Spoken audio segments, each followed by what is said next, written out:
You are live in the CNN newsroom. I'm Jim Acosta in Washington. The 2020 election lie simply refuses to die, or rather, a lot of Republicans refuse to let it. Two of the party's most controversial members of Congress, Matt Gaetz and Marjorie Taylor Greene, have joined forces, taking their America First dog and pony show on the road. They're trying to resurrect the energy of former President Donald Trump's rallies with raised voices, tired talking points, and brash language, all while promoting the big lie in a city near you. Their latest stop, Maricopa County, Arizona, ground zero for false claims of election fraud, where a controversial audit of that county's 2020 election ballots is set to resume. They're trying to stop you. They do not want you to do this audit. The Democrats are trying to stop you. The Department of Justice is trying to stop you. They just think, oh, these are a bunch of resentful people. They can't take the truth. They're just in a state of denial. Well, you know what? We are working to make elections better. Of course, Joe Biden won the state of Arizona and the presidential election. The GOP-controlled Arizona State Senate pushed this independent audit in Maricopa County, despite the fact that two prior publicly funded audits found zero evidence of wrongdoing. And of course, just consider the messengers here. Greene was stripped of her committee assignments earlier this year, in part over her support for conspiracy theories, and she's kept right up with it with crazy rhetoric in recent days. And Gaetz is the subject of a federal sex trafficking investigation. But if you need further proof that the Arizona election audit is nonsense, well, CNN's Kian Law is here to show you. Here's what she is reporting. Feeding ballots to his chickens. If you're wondering what chickens have to do with ballots, you're as bewildered as a Maricopa County recorder and board supervisor. But chickens have everything to do with the conspiracies swirling around Arizona's votes in the 2020 election. I mean, you'd have to be an imbecile to not be aware that lots of people have doubts about the election. People are questioning the democracy. They're questioning whether their vote is counted. Both lifelong Republicans, Bill Gates and Stephen Richer, say the war within their party is fact versus fantasy. The battleground is here. A third audit of Maricopa County's approximately 2.1 million ballots.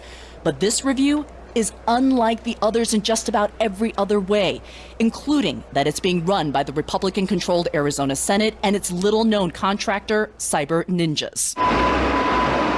Over the last few weeks, we've seen them have to move all the ballots to make way for scheduled high school graduations. They say they've counted about 500,000 so far since they started late last month. During the count, workers have used UV lights on ballots, chasing a QAnon conspiracy about a secret watermark, cameras hunting for bamboo fibers and ballots, supposedly proving they were flown in from Asia. This unorthodox review has been backed by Arizona Republican senators. There's this bloodthirstiness that's going on in our party right now that I don't understand, but we have to stop it. This is tearing at the foundations of democracy. To act in this way, to treat one another this way. I think it's a proxy war for this playing out on a national level. So I guess, yeah, we are the experiment in democracy here in Arizona. Are you guys the petri dish for what's going to be the playbook? Oh, yeah. Yeah, absolutely. And I'm very concerned about that. I mean, we now see the videos from other states where they're demanding an Arizona-style audit. We have drawn a line in the sand because the fight was brought to us. And now that it has been, I think it is incumbent upon us to raise our voices. They're battling the Republican-controlled Senate and its president, Karen Fann, who has continued to defend the partisan audit. I've had other senators and Senate presidents and speakers from other states that have contacted me. This is what's going to lay the groundwork as to, you know, what is the future of how do we audit our elections if need be. All the doors are locked? Oh, you can't even get in. We've asked 6 times for an interview with Senator Fann. She has avoided nearly all media. We're just trying to see if we could chat with Senator Fann. We can't get to this public official's office door. The best option is contact our office directly, see what her schedule is, and see if she can fit you in. Meanwhile, these voters, despite the previous 2 audits that found no widespread fraud, remain hungry for results they're convinced will be revealed. Do you think Donald Trump won the election? Yes, I do. I honestly do. Do it to him. And when you say do it to him, what do you mean? I want an answer. I feel that we, as a general public, deserve an answer what's going on down there. But this table believes the war inside the GOP will expedite the demographic and political change in Arizona, a once red state, now a battleground. Well, I think it's going to help the Democrats. We think it's crazy, you know. I mean, you know, how can people still be questioning this election? What are they? You can't fix stupid, I guess. And thanks to Kyung for that great report. And joining me now is Arizona Secretary of State Katie Hobbs. Secretary, thanks for joining us. I want to show our viewers the website for Cyber Ninjas. This is the company hired by Republicans to perform this audit, if you want to call it that.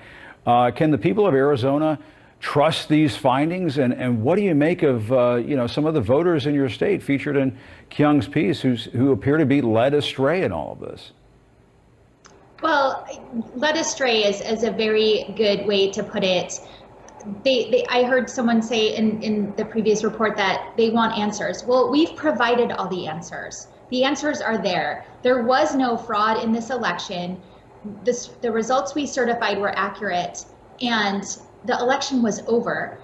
There was a period where people could bring challenges, and they did, 9 of them. There was no evidence for any of the claims that were made. And so there are no remaining questions about this election. And the only reason there are is because elected leaders like Senate President Karen Fann has refused to stop it and say, no, look, we passed the laws that our elections are conducted according to, and our elections work. And so it's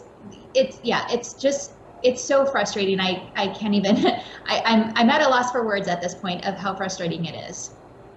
And a national expert on post-election audits was allowed to observe some of this audit process and wrote about what she saw. She says, quote, "I was stunned to see spinning conveyor wheels whizzing hundreds of ballots past counters who struggled to mark on a tally sheet each voter's selection for the presidential and Senate races. They had only a few seconds to record what they saw. At one point, I overheard some volunteers excitedly discuss a stain on a ballot. It looks like a Cheeto finger.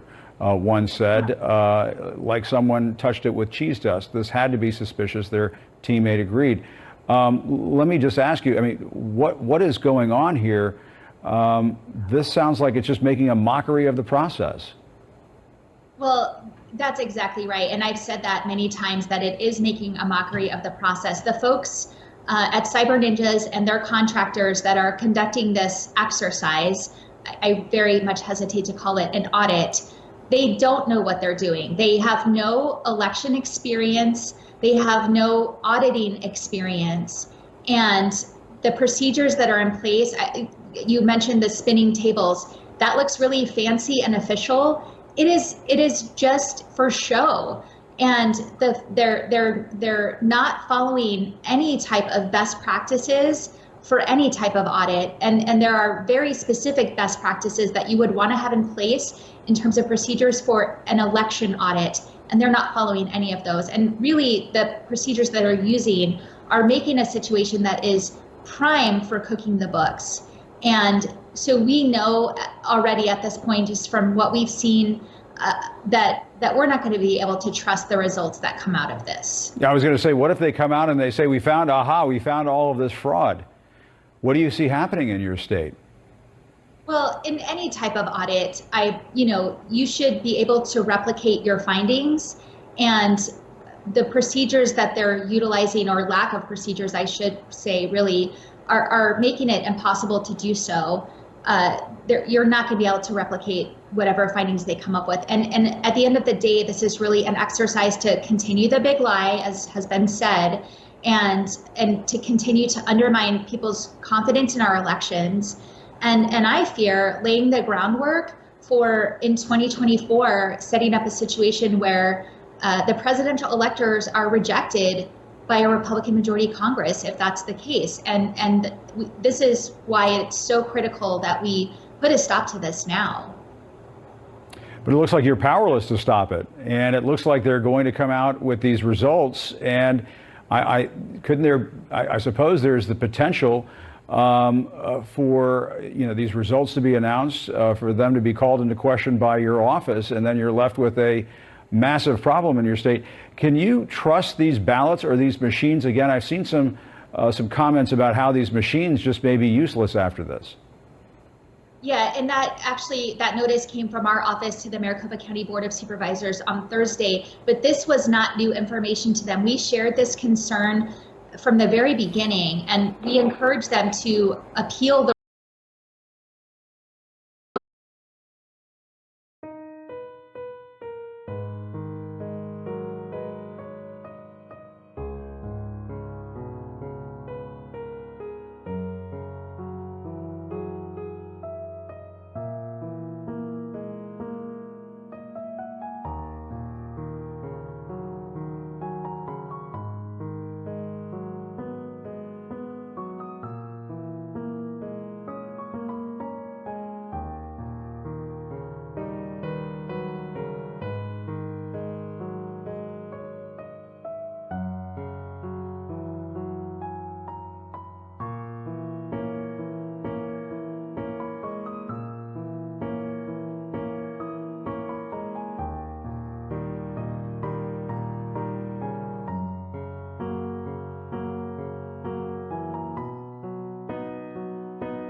ruling that upheld the subpoena so that we wouldn't be in this situation now. It's too late to do anything about that, but the Maricopa County Board did indicate that they are potentially going to take some legal action. I don't know what that looks like, but they gave notice for preservation of documents on Friday. And so I hope that means that they are trying to go to court, and we'll see what happens there. And I'm sure you're hearing, Secretary Hobbs, that in other states this is happening. In Georgia, in Fulton County, Georgia, they're talking about a similar kind of so-called audit. What advice do you have for these other secretaries of state who are dealing with this? Well, we've certainly been having conversations. Should they stop? I guess the question is, should they stop this before it happens? Should they go to court and say this audit cannot take place and try to do it through the courts? Oh, 100%. I mean, whichever entity would have legal standing, and in Arizona's case, we would have done that, but we weren't the ones with legal standing. It was Maricopa County. And so really, yes, our advice is whatever you can do to stop it, you should, because this is not how we audit elections or respond when you lose and just don't like the results. Absolutely. And as you were saying earlier, Secretary Hobbs, I mean, you could have a situation where just in every state across the country, people, whoever's in power at that particular moment will say, well, we're just going to count the ballots over and over again until we get the result that we want. That's not how it works in this country. That's not democracy. It's a recipe for disaster. All right, Arizona Secretary of State Katie Hobbs, thanks so much for your time. We appreciate it. Thank you. And next, we've learned a longtime aide to former President Donald Trump is under criminal investigation, and the man's ex-daughter-in-law says he'll do whatever it takes to stay out of prison. Can Trump count on him to stay quiet? We'll talk about that next. A longtime aide to former President Donald Trump is now under criminal investigation over tax issues. Sources tell CNN the New York State Attorney General Letitia James has been looking into Alan Weisselberg, the Trump Organization CFO, for months. That's on top of her office's criminal investigation into the Trump family business. Weisselberg has been working for the Trump Organization for more than 40 years, starting as an accountant under Donald Trump's father. He eventually rose to the highest levels of the Trump businesses, managing the organization with Trump's sons after their fathers transition from reality television star to president. And this week, Weisselberg's former daughter-in-law predicted he will do, as in Weisselberg, whatever it takes to stay out of prison. As far as I'm concerned, there's been nothing legal going on in the past 21 years. Will Alan Weisselberg flip on Trump? Yes. All right, joining me now, Trump biographer and author of the book, The Truth About Trump, Michael D'Antonio. Michael, great to see you as always. What do you make of what we just heard there? You also believe that if Trump is relying on Weisselberg to stay quiet, that might not work out for him. Well, you're right, Jim. I do think that Mr. Weisselberg is under a lot of pressure, and we have to consider that it also includes pressure on his sons. Both of his sons have had extensive dealings with the Trump Organization. One of them worked directly for Trump, managing the amusements in Central Park, the ice rink, and the carousel that they had the concession to run. And the other was involved with a financial company that lent hundreds of millions of dollars to the Trump Organization. So if you consider all of the moving parts here, Alan Weisselberg does have concern for himself. He's a 73-year-old guy. I don't think he wants to go to prison. And he must have concern for his children and grandchildren. So there are a lot of moving parts here, and it doesn't add up well for Donald right now, but that's no assurance that he'll ever be indicted or brought to trial. Right, and what should people know about Alan Weisselberg and how he's operated in the past, even back when he was working with Trump's father? Well, this is a fascinating thing. He's almost at the 50-year mark with his engagement with the Trump Organization. He and Donald actually became full-time employees there at about the same time, and they both learned at the knee of Fred. And Fred's reputation, even in the 1950s and 60s, was as a very slick operator. His business activity was the development of apartments, but I think just as important was avoiding taxes, abusing government programs. He once got in so much trouble with the state of New York that he was banned from participating in the major housing program the state ran and never allowed back into it. He even got in trouble with Dwight Eisenhower back in the 50s because he was abusing a federal program for veterans. So this is a company with a tradition of abusing the law, a tradition of playing fast and loose with the numbers. And I think Weisselberg became one of the magicians in the suite of offices. He would make the numbers do whatever Donald wanted them to do and minimize their exposure to Uncle Sam. I can only imagine. And switching gears here, Trump says he plans to revive his signature MAGA rallies this summer. And during an interview with the wacky OAN network, he gave us a preview of some of the lines we could hear. Let's listen. It's all people ask me. They say, what's going on in Arizona? They want to talk about the election fraud. The weak Republicans don't want to talk about it.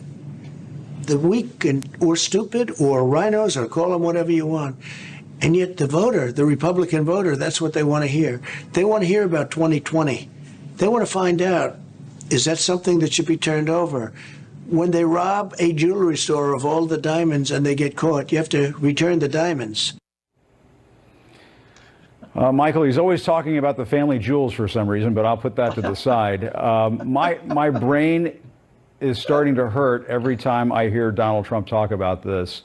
I mean, this is just unbelievable. When are we going to hear the end of this from Donald Trump, do you think? Well, it's pathetic. It's really destructive. You can, in your previous interview with the Secretary of State from Arizona, I think she was alluding to how Trump is destroying confidence in our election system, which is really just the same thing as destroying confidence in democracy.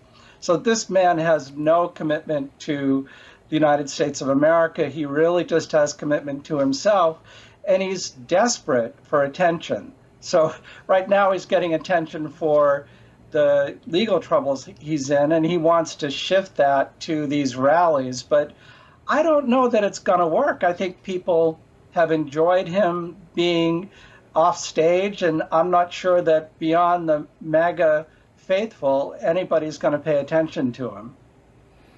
Yeah, I think that I think you're right about that. But as we know, there are plenty of those folks out there still, and holding great sway over the Republican Party. Let me ask you about this. The Washington Post reporting this week that since leaving office, Trump has charged the U.S. Secret Service more than $40,000 for agents to use a room at his Mar-a-Lago resort while protecting him. It breaks down to nearly $400 a night for a single room. They used the workspace. I mean, that's not a whole lot of money, I get, but, you know, he has left office and he's still charging the American taxpayers money for this. I mean, it's just unbelievable. Well, what's meaningful is the choice to do it. So this is a guy who's never embarrassed to be grubbing for dollars, and feels no compunction when it comes to taking money from the taxpayers for something that he could be magnanimous about. He could say, well, here's a room that you can use, and, you know, don't worry about it. I'm glad to have the protection of the Secret Service. His family is also still using the Secret Service very aggressively for their travel. So they're running up bills. I think they like the look of going around with guys with earpieces in. And so we shouldn't expect anything better of the Trumps. These are people who are always looking to grift and never going to be generous to the American people. Well, and it's also outrageous because he tried to overturn the election results. He incited an insurrection, and he's still charging the American taxpayers for his protection down at Mar-a-Lago. It's just shameful and outrageous, but what else can we expect? Michael D'Antonio, thanks as always for talking to us. We appreciate it. I'm sorry sometimes that you're an expert in this field, but we appreciate your insights. Thanks as always. Coming up, President Biden dodges a question on UFOs. What's really out there? There's a whole fleet of them. Look on the ASA. My gosh.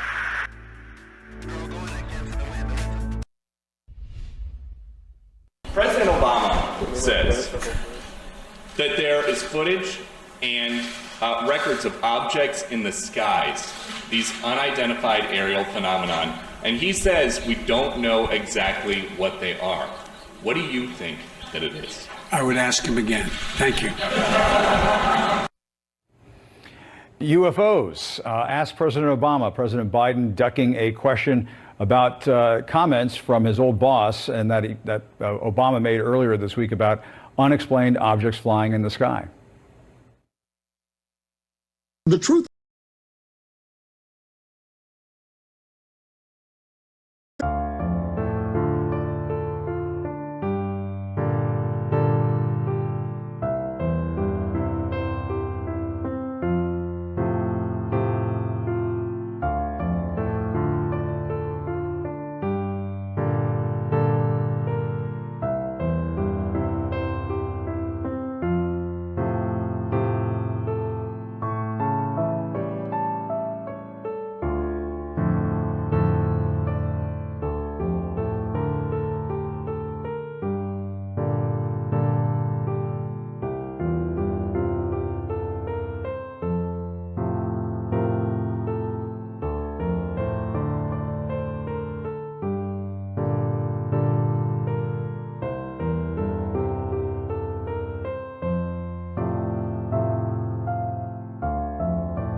is that when I came into office, I asked, right? I was like, all right, is there the lab somewhere where we're keeping the alien specimens in spaceship? They did a little bit of research, and the answer was no.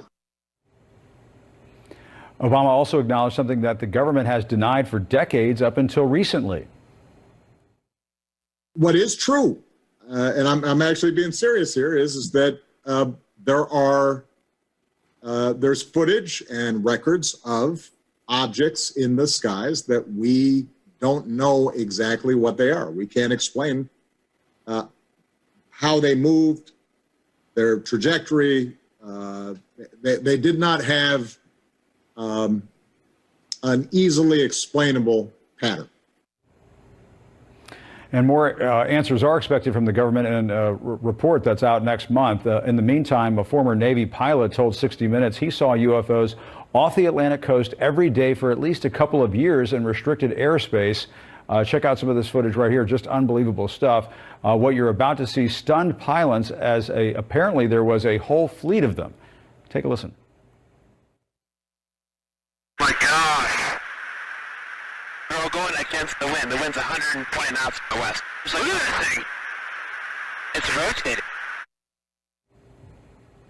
It's rotating, he said. So far, no public explanation as to what these objects could be or where they came from, but the Pentagon has confirmed some witness accounts.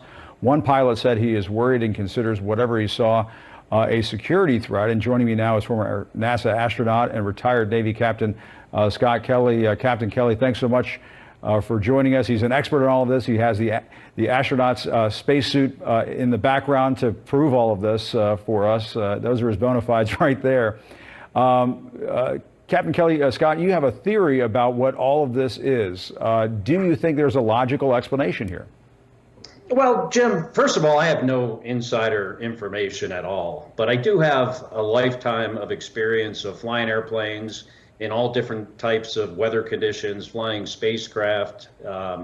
And, you know, in my experience, optical illusions are a big thing flying when you're flying airplanes in space. I mean, I've seen things that at first I thought I really couldn't explain until I looked at them more, considered it. So I think it's likely, you know, just, you know, some kind of optical illusion, maybe combined with some, you know, military flight test of some unmanned aerial vehicles, some drone technology that maybe is state of the art. But the idea that this is a, you know, UFOs or, you know, alien technology or even, you know, foreign military, I'm somewhat of a skeptic. And so what do you make of the footage, though, that we're seeing? I know you would see things out there and you would chalk that up to optical illusions. But when you see footage like this, what could some of these objects be? Well, you know, sometimes you're looking at a visual image. Sometimes you're looking at the FLIR, which is an infrared camera. But what you're not seeing is the raw data. Like, I've never seen any radar tracking data on these objects. So you can still have things that are, you know, hard to understand and explain when you're just looking at an image, just like when you're looking at it with your eye. And I'm not trying to question the, you know, the reliability or integrity of these pilots that have seen these things. But in my experience, I've seen some pretty weird stuff that, you know, eventually always has an explanation. Interesting. And we heard former President Obama admit he was asking about aliens and UFOs. Former President Trump famously couldn't keep anything quiet. I know your best guess is these are top military projects, but could they really be so secret that the commander-in-chief doesn't know about it? Isn't this something that the President of the United States would know about? Well, maybe he does. Maybe he's just keeping it secret. Right. I suppose that could be the case. President Biden obviously ducked that question when it was asked of him. I want to show you another leaked video, newly leaked video that was taken from aboard a Navy ship. It appears to show a UFO disappearing into the water. Now, when you see that, what could that be, do you think? I don't know, this is just a guessing game here. Yeah, so I've seen that video, and from what I could tell, I couldn't see anything disappearing into the water, but maybe other people see that in that video. But I think it's possible. You know, we launch missiles out of submarines that go through the water and up into the air. You know, I would think it'd be plausible that there would be technology that would go in the other direction, you know, some kind of UAV that could transition between, flight in air to flying into the water and becoming a submersible. So, there's that Occam's razor thing that is this idea that the simplest explanation is usually the correct one. And for me, I'm just not believing that this could possibly be alien technology that is visiting the Earth. It just seems more plausible. A more simple explanation is it's a combination of optical illusions with, maybe some state-of-the-art, military flight tests. It's interesting that much of this is off the coast of California, often where we do a lot of flight tests out of California, probably more than anywhere else in the world. All right, we'll put you in the skeptic column, but we'll bring you more evidence, Scott Kelly, and we'll see if we can change your mind or at least get a little bit of openness to this being a possibility in the future. Scott Kelly, thanks so much. Great to see you as always. We appreciate it. Good talking to you. Thanks, Jim. Thanks for having me. All right. Coming up, the European Union set to welcome back Americans who are fully vaccinated. That's right. What you need to know before traveling abroad. Brian Kelly, the points guy. Have you heard this before? He's a great guy, a great expert in all this. He joins me next.